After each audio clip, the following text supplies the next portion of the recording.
जय श्री कृष्ण। कभी कभी क्या होता है कि हर मनुष्य, हर एक व्यक्ति अपने परिवार, रिश्तेदार, मित्र, मोहल्ला के निवासी, अपनी फैक्ट्री के कार्यकर्ताओं से अति दुखी होकर समाधान हेतु अपने गुरु के पास जाते हैं और अपनी पीड़ा गुरुदेव को बताते हुए बोले, मेरे कर्मचारी, मेरी पत्नी, मेरे बच्चे और मेरे आसपास के सभी लोग बेहद स्वार्थी हैं, कोई भी सही नहीं है, क्या करूं गुरुदेव। उस व्यक्ति की वेदना को समझ गुरुजी उसकी समस्या को भली भांति समझ गए। मुस्कान के साथ उन्होंने कहा, पुत्र, निसंदेह तुम्हारी समस्या अति गंभीर है, समय रहते इसका समाधान आवश्यक है। तुम आज रात आश्रम में ही रहो, मैं रात्रि में विचार करूंगा और सुबह समाधान बताऊंगा। उस व्यक्ति को अपने गुरु पर अटूट विश्वास था, तभी तो वह गुरुजी के पास अपनी समस्या का समाधान के लिए गया। उसने आश्रम में रात्रि विश्राम की बात को स्वीकार कर लिया। उसे लगा, रुक जाऊंगा तो सुबह मुझे गुरुजी समाधान बता देंगे और मेरी सारी समस्या खत्म हो जाएगी। और आश्रम के निवासियों के पास वह जा पहुंचा। सुबह की पूजा अर्चना के पश्चात अपने अन्य शिष्यों की समस्याओं को निपटाकर गुरुजी ने अंत में उस व्यक्ति को अपने पास बुला लिया।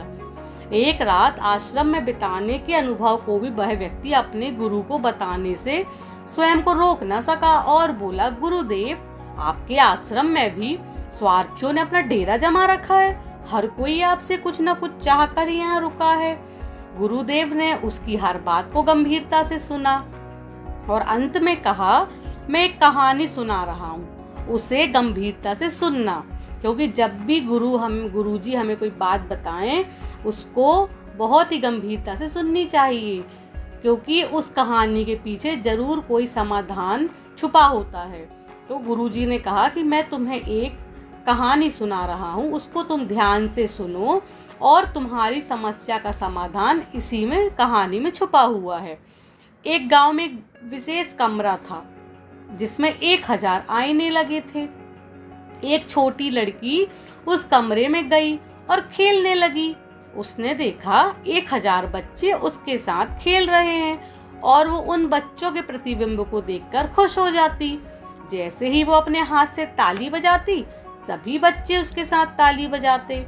उसने सोचा, यह दुनिया की सबसे अच्छी जगह है और यहाँ वह बार बार आना चाहेगी, क्योंकि उसे वहाँ बहुत खुशी हो रही थी, वह बहुत प्रसन्न हो रही थी। बच्ची के प्रस्थान के पश्चात थोड़ी देर बाद इसी जगह पर एक उदास आदमी कहीं से आया। उसने अपने चारों तरफ हजारों दुख से भरे चेहरे देखे, क्योंकि उस कमरे में 1000 दर्पण लगे हुए थे, तो उसको हजारों दुख से भरे चेहरे दिख रहे थे। वह बहुत दुखी हुआ। उसने हाथ उठाकर सभी को धक्का लगाकर हटाना चाहा, तो उसने देखा हजारों हाथ उसे धक्का मार रहे हैं। उसने कहा, यह दुनिया की सबसे खराब जगह है, वह यहाँ दोबारा कभी नहीं आएगा, और उसने वो जगह छोड़ दी।